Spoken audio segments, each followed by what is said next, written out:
75 anos, Chico Xavier era alvo de ação sobre direitos autorais de psicografias. A família do escritor maranhense Humberto de Campos, que à época tornou-se famoso quando radicado no Rio de Janeiro, passou a ser um grande contista e cronista dos jornais cariocas e de grande circulação brasileira, ingressaram em juízo para pedir à justiça que declarasse direitos e que, em assim os declarando, reconhecesse que obras como Brasil, Coração do Mundo, Pátria do Evangelho, publicado em 1938, dentre outros escritos da FEB, crônicas e contos, eram de autoria do falecido Humberto de Campos, que desencarnou no ano de 1934, mas que a partir de 1937 reaparece nas obras do grande Chico Xavier. O fenômeno da psicografia é um mistério em si e merece uma série de estudos e de respeito também, dada a respeitabilidade e a seriedade com que o movimento espírita e o espiritismo discute dentro das estruturas de suas convicções pessoais, racionais e da liberdade de crença e de culto, questões filosóficas profundas, religiosas e, sobretudo, morais. E a existência de um caso dessa natureza no Brasil foi paradigmática, levando mesmo ao judiciário uma discussão que nunca havia sido feita em nosso país. Pois bem, em 1944, depois do surgimento do livro e das obras publicadas pela Federação Espírita Brasileira, a viúva de Humberto de Campos, Catarina Vergolina de Campos, ajuizou perante o Poder Judiciário do Distrito Federal uma ação declaratória contra a FEB e contra o autor médium Chico Xavier. O objetivo da Catarina Vergolino de Campos, à época, era que pudesse ser esclarecido se aquelas obras que começaram a ser publicadas e editadas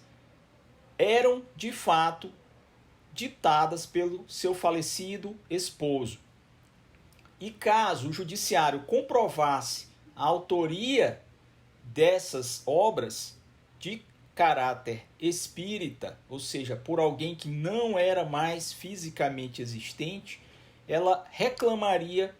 com isso, a partir da declaração do juiz e do posicionamento da justiça, todos os direitos autorais dos livros até então publicados em nome de Humberto de Campos. Vocês podem imaginar que esse assunto gerou uma polêmica tremenda no Brasil, repercutiu bastante à época, década de 40, os periódicos nacionais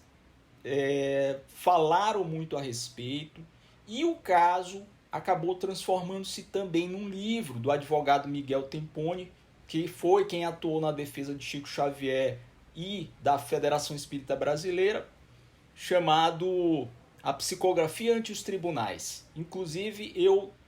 sugiro que pesquisem e busquem a leitura desta obra, que eu li ainda muito jovem, quando recém-ingressado no curso de Direito da Universidade Federal do Maranhão, e achei por demais intrigante, inovadora e uma questão que abre espaço para vários debates filosóficos e jurídicos também, por que não dizer. Pois bem, mas aqui neste vídeo o nosso interesse é trazer esse diálogo entre filosofia, literatura e direito. E essa obra, e este caso em especial, ele é paradigmático, por isso ele permite que nós passemos por todas essas áreas, trazendo questões importantíssimas. Pois bem, o juiz do caso à época, o Dr. João Frederico Mourão Russell, julgou a autora, a viúva de Humberto de Campos, carecedora de ação e estabeleceu na sua sentença, nos termos do Código Civil de 1916, que era o código em vigor à época, que estava em vigência à época, que não haveria que se falar em direitos autorais, porque, como a própria lei civil já proclama, já diz, a morte extingue a existência da pessoa natural. Portanto, todos nós só temos direitos enquanto vivos. No momento em que a existência da pessoa natural termina, e é com a morte, todos os demais direitos são extintos. E bem assim, qualquer capacidade jurídica de os adquirir. Nesse sentido, o magistrado que julgou o caso à época entendeu que o grande escritor Humberto de Campos, depois de sua morte, não poderia ter adquirido direito de espécie alguma e, consequentemente, nenhum direito autoral poderia da pessoa dele, ter sido transmitido para os seus herdeiros e sucessores. No mais, ele ressaltou ainda em sua sentença que não haveria um interesse legítimo que desse lugar àquela ação proposta. Originariamente, a ação proposta pela viúva de Humberto de Campos foi uma ação declaratória e que o judiciário declarasse que havia ali uma transgressão, uma violação dos direitos do autor e reconhecesse isso, e a partir desse reconhecimento que a família fosse indenizada em razão dos direitos autorais que estariam atrelados às obras lançadas em nome de Humberto de Campos pela FEB e pela caneta, pela escrita do médium Francisco Xavier. Vejam como o caso é complexo e era novo, portanto, o juiz pegou algo que nunca havia sido debatido por nenhum tribunal ou juiz singular no Brasil. A viúva levou esse processo ao Tribunal de Apelação, porque o juiz indeferiu, ele não reconheceu. Ele disse que a ação intentada, que era uma ação declaratória, não tinha por fim a simples declaração de existência ou inexistência de uma relação jurídica, e sim que queria declarar a existência ou não de um fato,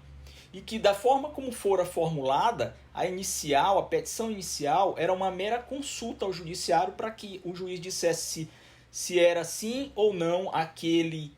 escritor que, representado nas obras, teria sido o espírito de Humberto de Campos. E o judiciário não é órgão de consulta, disse o juiz Russell naquela época. Portanto, não poderia conter nenhum pedido positivo à demanda, à ação intentada pela família de Campos. Desta forma, houve ao Tribunal de Apelação do Distrito Federal um recurso, a viúva apelou e lá foi mantida a sentença de mérito, a sentença do juiz de primeiro grau. Portanto, foi reconhecida, e isto está nos memoriais, na jurisprudência brasileira, que não haveria que se falar em direitos ou violação de direito de alguém que não tinha mais existência física, portanto, cuja personalidade natural, a pessoa natural de Humberto de Campos não existia mais. Na época, meus amigos e amigas, houve muita reverberação do caso, até que em 1944, a própria mãe do escritor, Dona Ana de Campos Veras, concedeu entrevista ao jornal Globo, dizendo, inclusive, que ela não conhecia nenhuma explicação científica para o que estava a acontecer, aquele mistério, e que só alguém muito inteligente, muito culto, de fino trato literário, seria capaz de escrever e produzir de forma tão identificada com a do filho morto, porque, segundo a mãe, o estilo era de Humberto de Campos. Isso também passou pelo prisma de outros escritores e críticos literários que também viram na escrita que apresentavam as obras da FEB, de fato, a verve de Humberto de Campos, que era um requintado, popular e excelente escritor de crônicas, sendo amado pelo público carioca e lido bastante nos jornais da época, todos os seus textos. Contudo, é interessante notar também que, passada a pendenga judicial, a dona Ana de Campos Veras rompeu o silêncio e, posteriormente, mandou, inclusive, a Pedro Leopoldo a fotografia do seu filho com uma dedicatória ao médium Francisco Xavier, dizendo que ele era o intérprete espiritual do saudoso Humberto de Campos, e a mãe, Dona Ana, ofereceu a ele uma fotografia como prova de amizade e com esta dedicatória. No clímax desse processo todo, de toda essa discussão, quando ainda não se sabia a decisão judicial, o espírito de Humberto de Campos voltou a manifestar-se pelo lápis de Chico Xavier, com aquele seu estilo inconfundível, com muita emoção, inclusive tendo por resultado um texto belíssimo onde ele fala sobre a incompreensão humana. E diante de todo o ocorrido, o Humberto de Campos, ou o espírito de Humberto de Campos, mudou de assinatura e passou a assinar como o irmão X, ou irmão 10º, se fosse em algarismo romano, lembrando muito uma alcunha que ele teve em vida, que era conselheiro 20, ou conselheiro 20º, ou conselheiro XX, quando escrevia nos meios literários cariocas e nos jornais sob esse pseudônimo, falando coisas sobre figuras da sociedade carioca e brasileira, o que o tornou muito lido a partir disso, esse heterônimo que ele criou. Pois bem, meus amigos e amigas, então a questão é muito interessante e leva a questionarmos também, a refletirmos sobre as provas no processo penal. Dentro da normativa do direito processual penal brasileiro, são admitidas como provas escritos públicos ou particulares de várias naturezas. Porém, não há na lei algo que diga que uma pessoa morta ou o espírito dessa pessoa possa produzir prova através de escritos feitos depois de sua passagem, depois do seu desaparecimento físico. E então, essas questões todas foram levadas ao judiciário e foram debatidas pela sociedade brasileira num plano muito profundo e interessante. O que nos leva também a pensar sobre a natureza do próprio direito, até que ponto uma psicografia pode servir nos tribunais para condenar alguém, ou mesmo, como foi o caso numa ação de natureza civil, né, para reconhecer um direito ou para indenizar, para fins de indenização. Ocorre que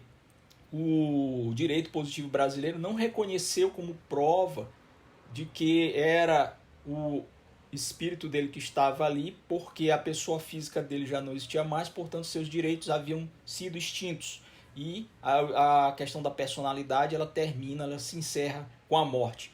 Mors omnia solvet, né? A morte tudo resolve, tudo acaba. É um tema interessantíssimo e que ainda abre espaços para pensarmos talvez num direito sobrenatural. Temos no direito o direito positivo, o direito natural, mas não temos um direito sobrenatural. Esta questão traz à baila também outros elementos, voltando para a admissibilidade de provas no processo penal. Veja bem, no caso do próprio Humberto de Campos, estudos da área de grafologia, vários peritos, ou pelo menos alguns deles, tiveram contato com as provas psicografadas e com o estilo da escrita do autor, inclusive com textos manuscritos pelo Chico Xavier, e entenderam que havia ali sim uma proximidade enorme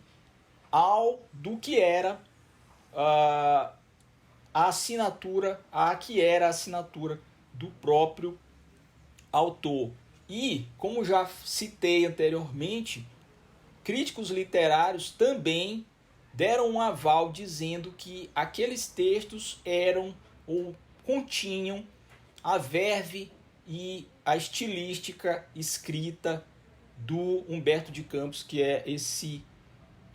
famoso, esse maravilhoso autor maranhense que morreu infelizmente numa condição muito ruim, né? Com saúde debilitada, cego, várias cirurgias às quais ele se submeteu, inclusive com mudança de sua postura diante do mundo, que era muito sarcástica, que era muito crítica, e ao final da vida transformou-se em algo mais filosófico, mais meditativo, mais cheio de